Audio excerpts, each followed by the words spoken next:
all the kids have been speaking out of Matthew chapter 9. And Matthew chapter 9 verse 1 begins with, "And Jesus stepped out of the boat and crossed over and came into his hometown." Jesus has just come home. He's in his hometown. This is his pad. This is where he's from. And I'm no expert, but I think I know a hood when I see one. I think I know a ghetto when I see one. I grew up in Washington, D.C., and when I see certain characters, I know I'm in the bad side of town. And when I read this entire chapter, I see a hood. I see a ghetto. I mean, for crying out loud, the first person he runs into is a paralyzed man. And I mean, we got paralyzed people all over our towns, but imagine if everyone in this room believed that if you were paralyzed, you had the curse of God on top of you. I mean, and you walk into a town and there's a bunch of paralyzed people. What are you going to think about this town? What is this town up to? Like, how bad is this town that the curse of God is upon them? I mean, that is serious. And I mean, and although there are probably people who would have a pretty good heart and they would come up to the paralyzed man and be his friend, although that would happen, I mean, this is the original case of the cooties right here. I mean, boys don't touch girls or play with the opposite gender because for some strange reason. And this is the original case of the cooties here. I mean, I know there's nothing bad if you have the curse of God me hanging out with you, but I ain't going to hang out with you. And then the next person he runs into is a tax collector. And we've all been in church long enough to know what a tax collector is, right? I don't need to tell you what a tax collector is. Another person people hate. You walk into a town, there's paralyzed people, people that God's curse is upon. Then you got the tax collectors, the people who have betrayed their own country. And then there are the self-righteous people. I'm sure we got a few in the house. We always do, right? Gets lonely at the top, eh? And then you got the next group. A dead girl. Then a sick woman who's been bleeding for 12 years. And then a blind man who's in the same boat as the paralyzed guy. And then a mute guy at the end of the chapter. A mute guy who is not just mute, but he has a demon inside of him. I mean, like when I see this, all this is happening inside of Jesus' hometown, I can understand why in the book of John, when they said, look, Jesus, he's the Messiah, we found him, they say, can anything good come out of Nazareth? I mean, it makes sense, right? I mean, if this is the kind of stuff that's happening in Jesus' hometown, it makes sense why nobody thinks anything good is going to come out of there.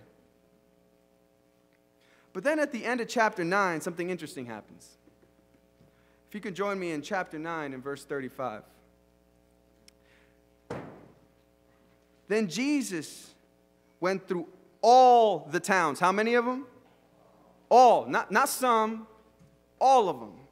Jesus went through all the towns and villages, teaching in their synagogues, proclaiming the good news of the kingdom, and healing every disease and sickness. Oh, well, you look at that. Jesus has gone through all the towns, and all the towns have the same issues that his hometown has. Did you catch that? He's gone through all the towns, he's gone through all the villages, and all the surrounding towns and villages have the same issues that his hometown does. You know, I realize that a lot of times we're tempted to believe that maybe some of the issues that our churches have, that our communities have, or sometimes in our personal life, we think they're isolated. You feel me? We feel like they're isolated events. Like sometimes we say, man, I hate my church. Man, there's so much hypocrisy. What, you think there isn't hypocrisy in the church next door? What, you really thought there's no hypocrisy down at the club over there where people are dancing and getting drunk? You really think there's no hypocrisy happening down there? Oh, I hate it because everyone's fake. Really? Fakeness only happens in the church? Seriously? See, these issues aren't our issues. They aren't Adventist issues. They aren't our issues. They're human problems. That's why no matter where you go, you're going to find the same issue. You can run away as far as you want, but really, if you want to say that the reason you left church is for all that reason, that's just an excuse you're giving because you actually don't want to be here. Because you're going to find the same thing out there. And here Jesus has gone to his hometown, his hood, and everything is messed up, and now he's come back to the surrounding villages, and the same issues are there, and Jesus is treating them just the same. But when we look at all these stories, there's something that all these stories have in common.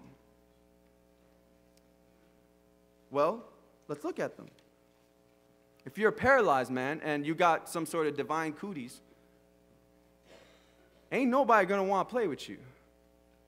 Ain't nobody going to want to hang out with you. You're going to be a pretty lonely person. If you're a tax collector, you've been excommunicated from the temple, from the synagogues. You can't even testify in court. Everyone hates you. Your only friends are tax collectors. It gets pretty lonely. And then you have the self-righteous people, and we already established it gets real lonely at the top.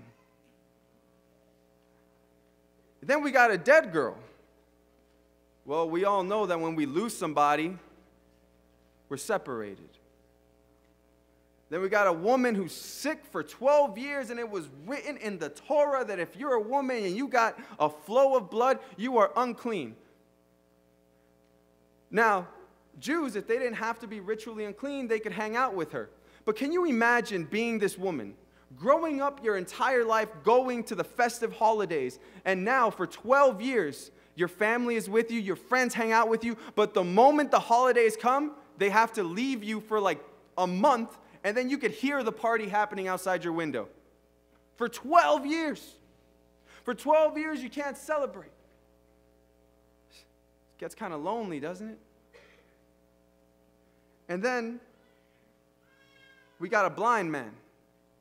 I think the blind man's on the same boat as the paralytic. It gets kind of lonely when you can't see anything. Hey, let's go paintballing. Sorry, I can't see the paintball. And then a mute man, who's not just mute, but he has a demon. I mean, forget the mute part. If I knew a guy that had a demon inside him, I don't want to go to his house. It gets kind of lonely. So what we see here is a common thread amongst all the stories, that in each one of the stories, there is a problem that causes separation. There is a problem that causes the individual to be separated from his family, from his friends, from his community, from the people who are closest to him. These issues that they have, these decisions that they've made, it separates them. It breaks shalom. It breaks the wholeness. It creates loneliness. And by Jesus healing each and every one of these people, by Jesus challenging these people, by Jesus reinstating the tax collector, you know what Jesus is doing? Not only is he restoring the body, not only is he restoring the ailment, but he's restoring something that we all want restored more than our bodies: our relationships. You know, I have loved ones who have passed away, and I tell you, I wouldn't mind having a broken leg and walking the rest of my life with a limp as long as I had them back. Jesus in this entire chapter is restoring. We like to emphasize the body, but what about their relationships? Can you imagine the paralyzed man who's been sitting outside begging on the street his whole life, walking into his own house and hugging his mother?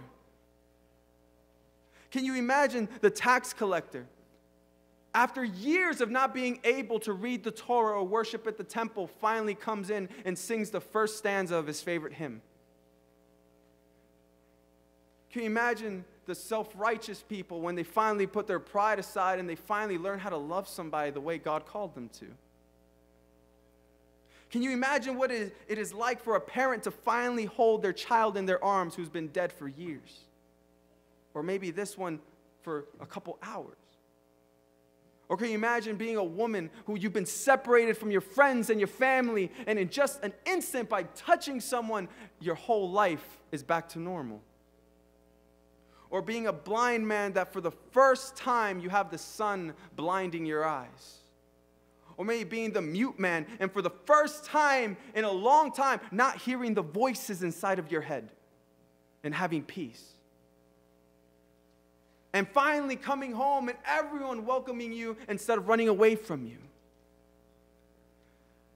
I mean, sure, the stories have healing, but I think that there's something more profound in these stories. And that it's not that their bodies got healed, but that is that Jesus restored their friendships. It's that Jesus restored their relationships. And I think we all can kind of long for something like that. We all have friends that moved away and then we never saw them again and we miss them. We have friendships that are hurt because we fight for the silliest things. Families break up, divorce happens, and then children's long more than anything else that maybe one day holding on to this hope, maybe my parents will get back together. If there's anything we long for, it's for restoration that God will do more than just our bodies, but will do our hearts as well. And I mean, and that is what happens at the end of the age. When Jesus makes all things new, finally the peace and the joy that people have is not the earth has been made new, but it's that they have communion with one another, but most importantly with God. And I'll tell you the truth, this world can burn and I can suffer in it, but man, if I know Jesus is right there, holy cow, I can survive through it. I mean, this is what the stories are about. It's about Jesus coming to these people, realizing that they got more issues than just what's on the outside. They have something deep down inside that's breaking them apart, and this is what he gets at. He heals their friendships. He heals their relationships so that there can be restoration, real restoration inside of their lives. And he goes and finds this mess not only in his hometown, but everywhere else. See, as a pastor, I travel a lot and I sit through a lot of pastors' meetings, and one of my biggest frustrations is when pastors say, I have this many issues in my church and I have to deal with them. Deal with them? What kind of attitude is that? Are they a nuisance to you or something? Don't you mean minister to them? And this is what God does. He ministers to our issues. Because he wants to see the most profound restoration in each and one of our lives. More than just the physical, but at the heart of what's causing all our issues. And these problems are not just here in our local church. They're not just here in our city, but they're everywhere. And Jesus is trying to solve it all.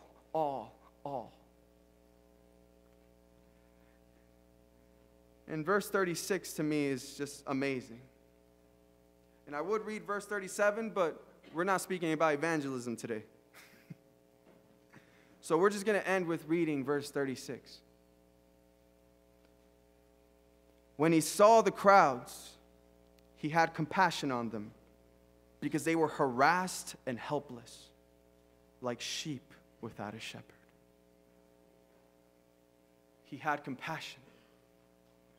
My friends, whatever is happening in your life, whether it's physical, whether it's spiritual, whether it's a separation of friends, know that there is a God that is present here today that is inviting you for healing and restoration. And just the way Jesus had compassion then, he has compassion for you here today and right now. May you come to see that the God that you are worshiping here today has compassion for you. Amen.